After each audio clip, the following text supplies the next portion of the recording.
Hi, I'm Paul J. Welcome to theAnalysis-news. Please don't forget, without your financial support, moral support, sharing social media support, we can't do this. I'll be back in just a few seconds with Yves Engler. We're going to talk about the self-righteous Canadians.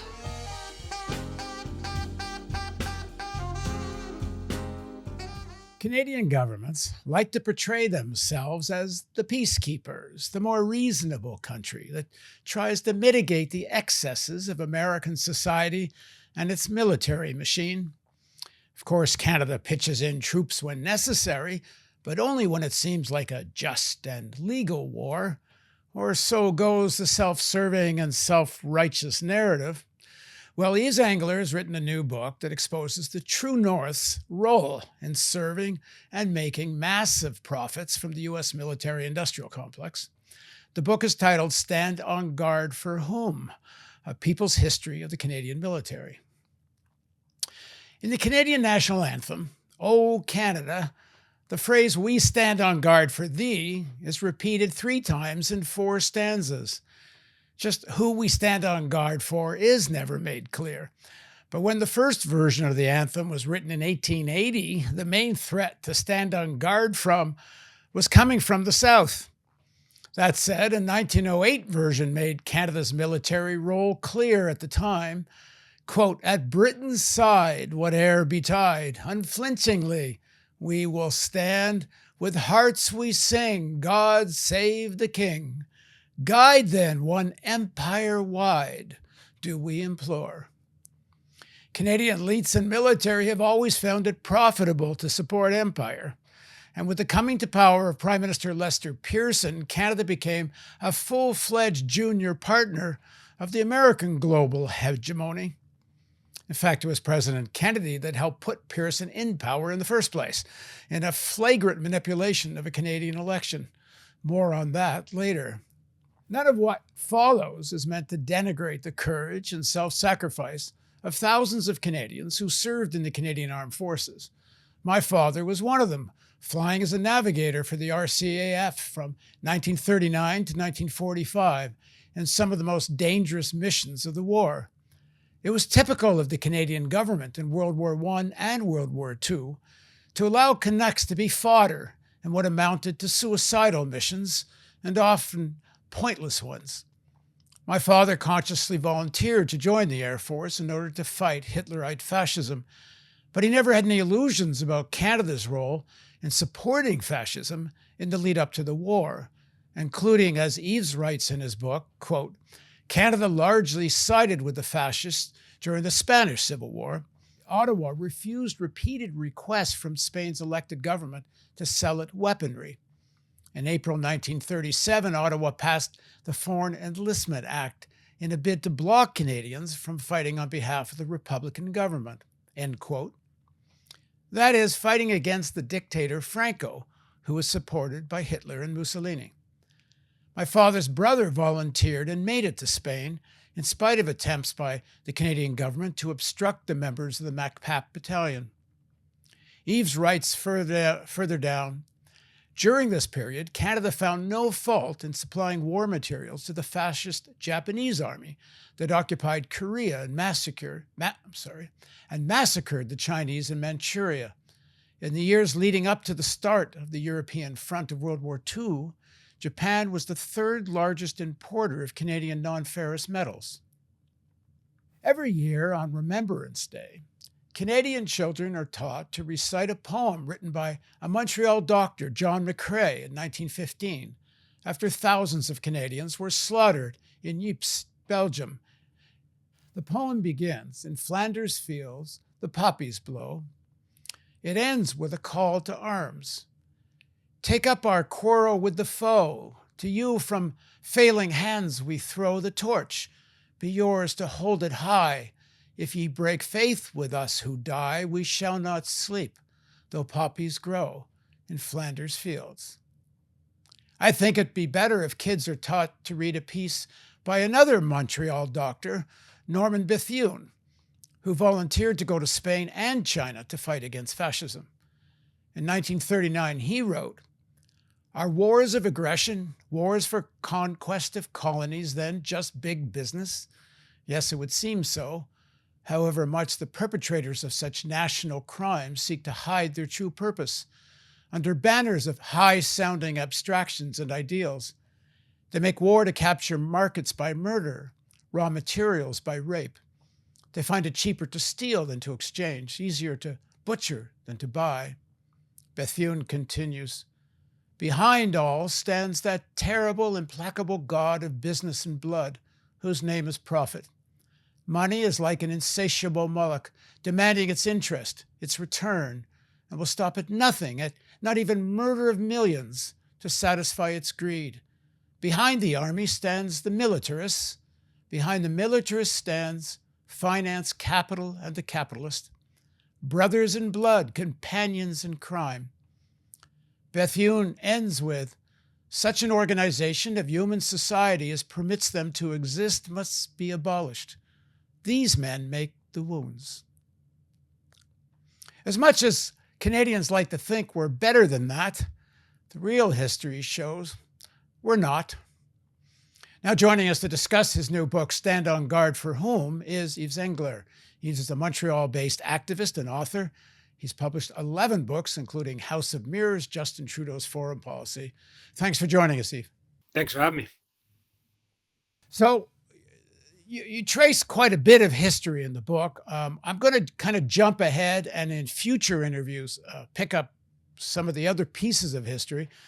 But as people that watch the analysis know, I'm working with Ellsberg on a film about nuclear weapons. So I jumped right to your chapter about Canada's role in developing the apocalyptic weapons. So start with the history of Canada and nuclear weapons. I guess it starts with uranium. Yeah, Canadian uranium was used in the U.S. Nuclear weapons program, and ultimately the bombs dropped on Japan, which in fact in the late 1990s, the Dene people, who the uranium was taken from their land with little of their own control over, they actually apologized to the people of Hiroshima and Nagasaki for the bombs being dropped. But Canadian government spent huge amounts of money researching nuclear weapons during World War II, coordinating with the British and the Americans. The British nuclear weapons program actually moved to Canada for safety reasons during World War II.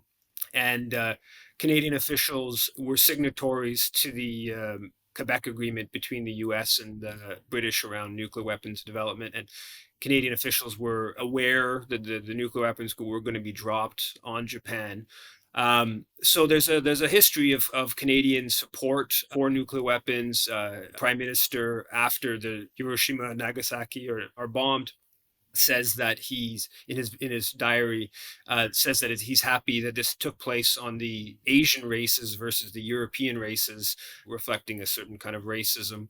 But I think that the Canadian involvement in nuclear weapons production, and then Canadian military having nuclear weapons in future years, is really kind of reflective of how Canada was very close to the British Empire. The Canadian military very close to the British Empire, and then during World War II became very close to the U.S. military. So it's sort of an outgrowth of Canada's kind of unique history of close ties to the two great military empires of the past couple hundred years. As the American economic investment, power, control of Canada grew, even before the First World War, a lot of the railroad expansion in Canada was actually American capital. And between the wars, the Americans increased their position enormously. Off the top of my head, I believe by the Second World War had overtaken British investment. But Prime Minister Diefenbaker, who was in power in the late 50s and early 60s, he was still playing this sort of positioning of trying to play off the Americans and British to some extent, having a certain independence from the U.S. which pissed the hell out of Kennedy. And it came to a head over a couple of issues which directly connected with nuclear weapons. Tell us that story. Yeah, well, in the October 1962 blockade Cuban Missile Crisis, the Diefenbaker government was unwilling to just accept U.S. position. Most importantly, putting NORAD on high alert, uh, and that angered the U.S. And so basically, Diefenbaker and the foreign minister were not happy to just go along with the U.S. position. In fact, Canadian naval vessels, without any political directive, did in fact support the U.S. Blockade of Cuba. But basically, the main thing that Kennedy wanted, which was the NORAD high alert and the full political subservience, they didn't do. And and basically, the head of the Canadian naval at the base in Halifax actually deployed Canadian naval vessels, acted like they were part of a training mission, but in fact they were just supporting the U.S. without having any piece of paper or any directive to do so. He basically broke the proper civilian military command structure. But Well, let me interrupt. There was proper military civilian command structure. Just the civilian command structure was in Washington, not Ottawa. yeah, no, exactly. And it's actually totally surreal to read some military historians. Like Jack Granatstein points out, this is the worst breaking of the proper command structure in Canadian military history. Notes this is a very pro-military historian, but there's actually a number of military historians that I quote in the book that actually act like this was a good thing, that the naval commander just ignored the political directive and just followed the political directive from Washington versus what he the people who are supposed to be the. And let me add one other note. It's Pierre Trudeau, the current Trudeau's father, when he was prime minister, he gets all the credit for Canada maintaining a sort of independent policy on relations with Cuba. But actually, it's not true. It was Diefenbaker that established that and defied the Americans and maintained normal diplomatic and trade relations with Cuba. Yeah, But go on with the story. yeah. So, but there's actually more to that story as well. But the result of Diefenbaker's position on the Cuban Missile Crisis, and I think more generally, there was a Diefenbaker. It should be noted that he wins the election in part criticizing Lester Pearson, then as Foreign Affairs Minister, his role in the Suez crisis. Right, so the British, the French, and Israelis invade Egypt in 1956, and the famous peacekeeping mission that Lester Pearson comes up with was done in conjunction with John Foster Dulles, and it was a way the Americans opposed the British, French, Israeli invasion, and it was the peacekeeping mission was a way to basically help the British out of this disastrous invasion, but it was the clear diplomatic break of Canada being tied to the British Empire and then being tied to the American Empire. Okay, let me just add another fast note because we have a lot of American viewers. So Diefenbaker was the head of the Conservative Party. He had maintained more relations with the British, and Pearson became the head of the Liberal Party. And Pearson and the Suez crisis, as you mentioned, is an example of how much Pearson was allied with the Americans. Exactly. So this is part of the background to Kennedy being closer to Pearson and hostile to Diefenbaker, and what happened with Cuba just amped up that longer history of tension or political disagreement. And then Kennedy helps basically have the Diefenbaker government collapse in early 1963, and there's a series of parts to that, and everything from leaking all kinds of negative press reports in the U.S. media around Diefenbaker, U.S. officials repeatedly calling Diefenbaker a liar.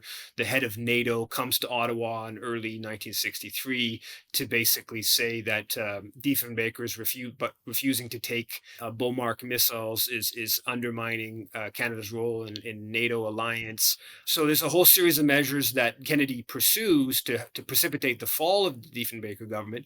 And then when that happens, then there's a series of measures to support Pearson during the 1963 election. The most important one is his pollster Lou Harris is sent to His meaning Kennedy's. Kennedy's pollster is sent to support the Liberal government or the Liberal Party, Pearson, during that election. And previously the Labour Party in Britain had asked to have Lou Harris support them.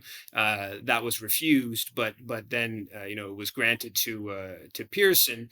There's other claims that the Diefenbaker and other conservative officials claim that the CIA actually was involved in throughout the election campaign and sort of undermining their campaign. Some of that's never really been fully. But one of the things that is, I believe, now factually proved is that Kennedy, and I don't know if it's through the CIA or not, but he arranged for Lou Harris, the pollster, to get a phony passport under a false name, and go to Ottawa. My old colleague who helped me create this TV show, Counterspin, he says it was a standing joke amongst journalists at the time of that election that Pearson's campaign was being run by Lou Harris out of the basement of the U.S. Embassy, literally out of the U.S. Embassy. And he brought all these modern polling methods and to help message and create Pearson's campaign and defeat Diefenbaker.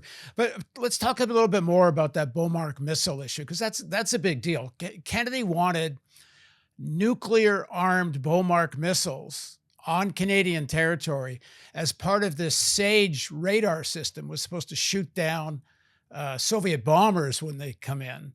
But Diefenbaker said no, partly because, if I understand it correctly, he said it would just make Canada a target. Is that right? Yeah, he was making Canada a target, and I think that it was also there was a certain degree of ambivalence towards nuclear weapons, of course, and also Diefenbaker had been ambivalent towards NORAD, which is set up in 1958, and it's the negotiations for that begin earlier, before he becomes prime minister, and it's viewed that the military basically forced Diefenbaker into agreeing to NORAD. I believe it's initially signed in 1957 and comes into effect in 58, and the military basically forced it upon Diefenbaker. And the Bomarc missiles, which were stationed, I believe, mostly in North Bay, Ontario. I think there were some in Quebec as well. Effectively, they were under the control of the NORAD headquarters in Colorado, obviously. So basically, effectively under U.S. Not effectively, were under U.S. Military control, with Canadians that are part of the NORAD command structure as well. There was ambivalence around that question, and I think it just fit within a kind of more general questioning of U.S. Military power.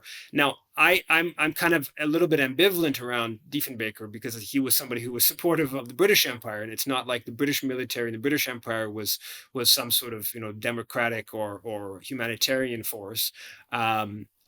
So it's a kind of a battle between two different political outlooks that I don't really agree with. But certainly the extent to which Kennedy and the U.S. played a role in precipitating Diefenbaker government's fall, but also Pearson's rise, is one that's a pretty scandalous story. And just one little anecdote in this: Pearson himself tells the story, just the extent to which Kennedy was sort of intervening. He tells the story about how Kennedy wanted to meet him in person during this period when he was the head of the opposition in 1962, end of 1962. That he asks to have a justification for Pearson to go down to Boston. He asks Pearson if he has a honorary degree from Harvard. Pearson already has an honorary degree from Harvard. He says, "Do you have an honorary degree from Boston College?" I think Pearson already had an honorary degree from Boston College. Then he said, "How about BU, Boston University?" And he comes up Kennedy orchestrates getting Pearson an honorary degree from Boston University to have a reason for Pearson to go down, and then to have private meetings with Kennedy on the side. Because he's not the prime minister, he's leader of the opposition, and it wouldn't be appropriate otherwise. And he was already there's already criticism of Pearson as being sort of a U.S. stooge and being really close to Kennedy and to Washington. So to have this other rationale, and also obviously that would also add to Pearson's kind of media aura that he gets lots of honorary degrees from prestigious institutions. But that just gives you a sense of how much Pearson and I did a whole book about Pearson, but Pearson had really been aligned with the U.S. going back to during World War II and right after World War II on questions from the partition plan on Palestine to the Korean War to supporting the ouster of Arbenz in Guatemala, et cetera, et cetera. Let me just add a couple of notes to this. Of course, I agree with you about the British Empire, which has plenty of blood on its hands. But the extent to which Diefenbaker still maintained a certain amount of, if you can call it independence, dependence on Britain rather than total dependence on the United States. The Pearson election was really a watershed where from then on, both parties, conservative and liberals, became complete junior partner supplicants of the United States. And Diefenbaker was thrown out, overthrown within the Conservative Party. But it's an important watershed moment in Canadian politics and Canadian history. And this Bomarc missile thing, a lot of it was used to defeat Diefenbaker, not just because Kennedy wanted Bomarc missiles in Canada, but there was a lot of Cold War hysteria in Canada. So to look weak on fighting communism and fighting the Soviet Union and all that, that was also meant to help Pearson.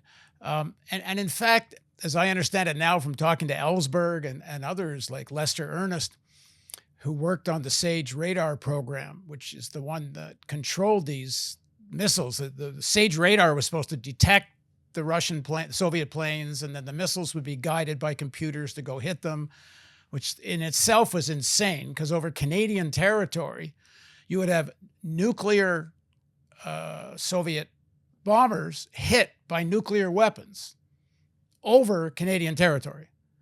And that's what they wanted Diefenbaker to agree to.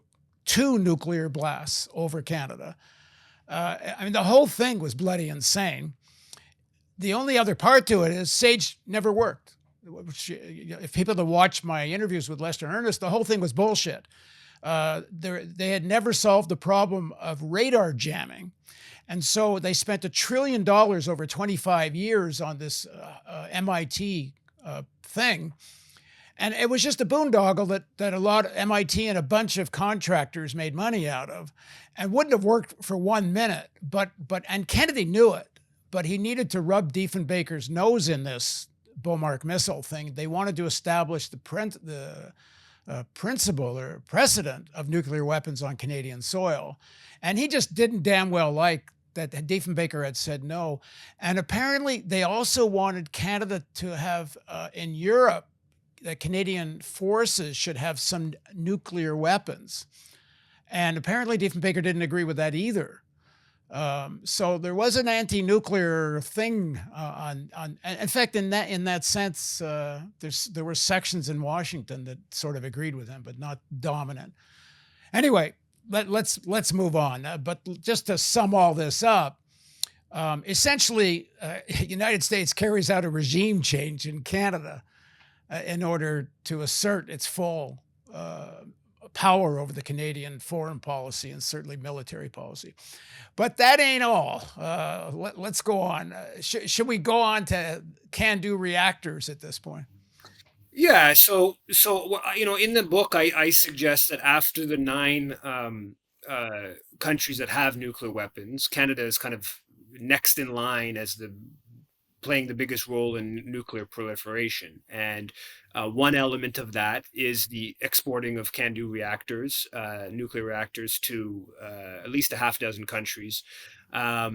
India uses the Cyrus reactor to to develop its nuclear weapons. And part of the reason they choose the Canadian is because there was very weak safeguards in the agreement. Then Pakistan, of course, responds and also uses Canadian reactors, Candu reactor that exported to Pakistan. Pakistan then uses the exports Canada already made to them to develop nuclear weapons. So the Canadian government, the Canadian government is even involved in in nuclear cooperation with the South African apartheid white regime until fairly late in the apartheid game. So the Canadian government has been, heavily involved. There's this uranium exports, huge amounts of uranium exports to the U.S. over many decades. For a long period, it was after World War II. It was, I think, the fourth biggest Canadian export uranium. So the Canadian government has this history of being unconcerned about nuclear proliferation. Also, the Canadian military wanted Canada to acquire nuclear weapons and put forward numerous proposals over the years, explicitly lobbying for Canada to acquire nuclear weapons. Because they wanted to be, part of the big boys, if you like. And so the Canadian government, and then also through NATO, right? Canada has supported NATO nuclear weapons that goes up right up until today, and has opposed efforts to rid the world of these abhorrent mass killers. Let's go back to India and Pakistan for a minute, because it may be that there is actually no more immediate danger to the world than a potential nuclear conflict between India and Pakistan. You've got in Pakistan, you have a military that essentially runs the government. And that military is highly, highly infiltrated by Al Qaeda and various other Islamic extremists. A lot of fanatical religion within the Pakistan military, up to very senior levels. And then you have Hindu nationalist fascists in power in New Delhi. You have two sides of the equation of an extremely tense situation. Both nuclear armed countries, both where things could easily get out of hand, where there's outbreaks of actual fighting over Kashmir every so often. Extremely dangerous situation. And Canada had a lot to do with providing the reactors that kicked this whole thing off. If these countries went to nuclear war, it wouldn't just devastate the millions and millions of people in such, all throughout this part of the world. It would also create a kind of minor nuclear winter. And then the other thing that's in the works right now is there's some pressure building in the United States. And by the way, let me say, there's a lot of religious fanaticism within the American military. I don't think anyone can let that go unsaid when you're talking about religious fanaticism in a military. But there's a lot of pressure building to end the test ban treaty. And apparently, if the nuclear test ban treaty ends, it's going to quickly speed up the development of an H-bomb in India and Pakistan. And if they were ever to go to war with H-bombs rather than the older atomic bombs, that is apparently, according to a lot of the scientists that study climate change and nuclear winter, enough to create a global nuclear winter, which means essentially, the end of most human civilization. So, am I correct that it wasn't unknown to Canada when they sold these reactors that they would probably be weaponized, even though Pakistan and India claimed they wouldn't? I'm not sure about that, but what I am sure about is that the Canadian government, in the agreements, was very lax on, specifically with the Cyrus, to India, on the what they could do with it, and the Indians chose the Canadian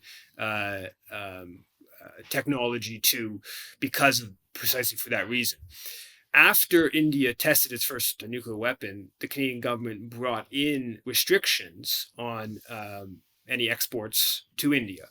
But in fact, about a decade ago, the Harper government, when they really sort of recharged relations with India, which was partly about sort of concern around China, they restarted the nuclear exports, and I believe there were even officials, if I remember correctly, there were even officials from Can-Do that came on the trade mission with Harper to, I guess it was probably to New Delhi, and it was a little bit controversial at the time that the Harper government was changing some of the restrictions. So yeah, I mean, the Canadian government has a certain degree of ambivalence, and they have hostility towards things like the TPNW, the Treaty for the Prohibition of Nuclear Weapons. And that's, the Trudeau government, when there was the initial UN in, I believe it's late 2016, discussions about holding a conference to try to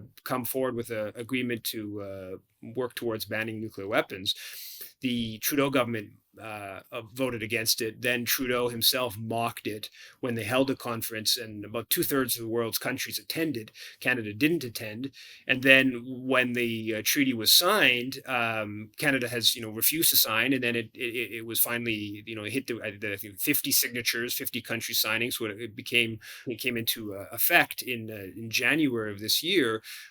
Continued the Canadian government continued to oppose it, and kind of amazingly throughout this whole thing, they say they want to rid the world of nuclear weapons, right? So they have like quite good rhetoric on nuclear weapons, but they are unwilling to sign this landmark international treaty to try to move towards abolishing nuclear weapons. And I think that kind of fits with their stuff on concern around India and Pakistan potentially going to getting in a nuclear war. Is that they're more concerned with their NATO alliance, and they're more concerned with the Canadian companies that are involved, like SNC-Lavalin and others that are involved in nuclear exports, than they are with the existential threat that that nuclear war poses to humanity.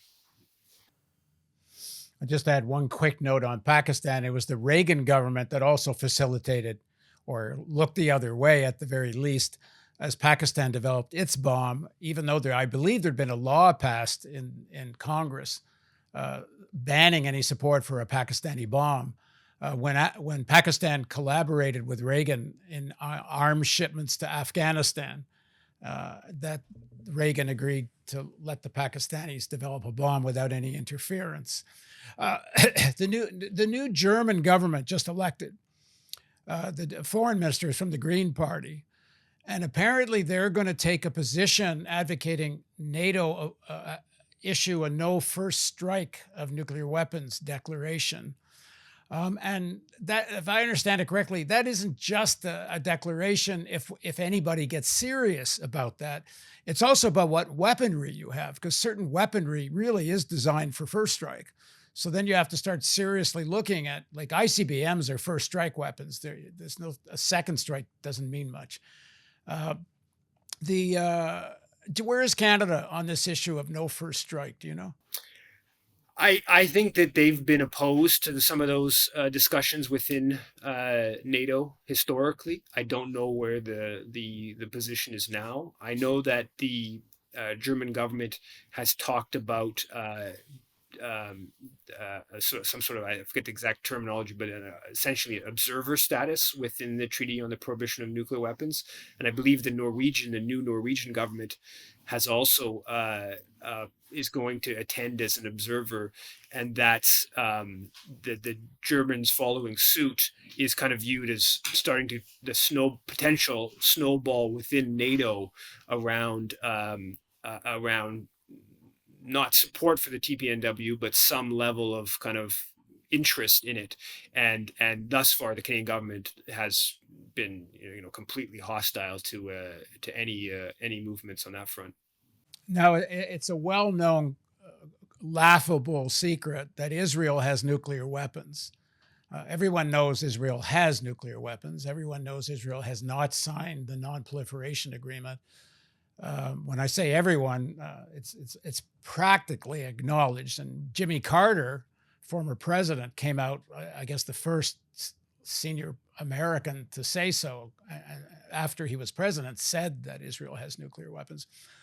But there's been attempts to get Israel to actually sign international accords on weapons, and they refuse. But where's Canada been on that? Well, the Harper government isolated Canada against most of the world in a vote in 2010, 2011 around a conference to discuss making the Middle East nuclear weapons free zone. They voted against a couple different initiatives that went in that direction. So the Canadian government has been I don't believe there's been any new effort on that front during the current government, the Trudeau government, but the Harper government was quite explicitly hostile, and that got a little bit of attention at the time. So yeah, the Canadian government is definitely kind of follows along with the U.S. on Israel, and when we talk about Iran, right? The flip side to this is the Canadian government says it's all concerned with Iran's nuclear weapons program, and so the best way to, or one of the best ways to ensure that Iran doesn't acquire nuclear weapons is to have a nuclear weapons free zone in the Middle East that's taken seriously and applied, overseen rigorously. But the obstacle to that, of course, is Israel's nuclear weapons, and also the U.S. That sends its naval and submarines and whatever that have nuclear weapons into the region. So the Canadian government, when you see the Canadian government go on about concern around Iran's potential nuclear weapons, which the Iranian government has said it doesn't want to require, and has shown an openness to the idea of a nuclear weapons-free Middle East, as have many countries in the region. It's quite a hypocritical position, and Canada just goes along with Israel's nuclear weapons program and power. Yeah, you write in the book that in 2012 there was a resolution at the UN calling on Israel's weapons to be brought under the International Atomic Energy Agency, and there were only 6 countries that voted against it. Of course, Canada was one of them. You talked about during the Cuban Missile Crisis the break in the chain of command, where essentially the Canadian military taking its orders from Washington. But also, I guess it's in the 60s, you write that Canadian forces were actually negotiating to get nuclear weapons, and the civilian leadership didn't even know. Yeah, well, there's all kinds of coordination between Canadian military and U.S. military around nuclear weapons, and they basically, Canadian military leaders want to try to move towards something towards more of like a fait accompli before bringing in the political leadership. But there was divisions within between external affairs and the military over nuclear weapons, where external affairs didn't want nuclear weapons, but the military wanted them. And also, as mentioned a bit, the military was there were Canadian fighter jets stationed in Europe that all they had was a nuclear weapon. I think and so they the Canadian military has been quite supportive of the idea of acquiring nuclear weapons, and they understand that their the political echelon is ambivalent or hostile to those efforts, and they wanted Canadians trained after World War II. There was all kinds of Canadian military officials that were part of U.S. Testing, and the Canadian military throughout that whole period wanted to ensure that they had the knowledge and technical capacities to potentially acquire Canadian made nuclear weapons. Okay, so we're going to pick this up in another segment. We're going to talk, first of all, I have a question, which will start the answer in the next segment, which is, why didn't the Canadian political elites go along with all the nuclear weaponization when they seem so willing to go on with most of what else goes on in U.S. foreign policy? So please join us for that. And then we're going to talk about the broader relationship between the Canadian military industrial complex and the American one. But for now, thanks very much for joining us. Thanks, Yves. Thank you. And thank you for joining us on theAnalysis.news. Again, please don't forget the donate button. It's near the end of the year. I know some people are thinking about giving money at the end of the year, or they look at their taxes and all the money they made on the stock exchange, or I don't know how many of our viewers can afford stock. I have no idea. But anyway, $5 helps, 500 helps, $1, whatever you can do. 5,000 helps even more. Anyway, thanks a lot for watching.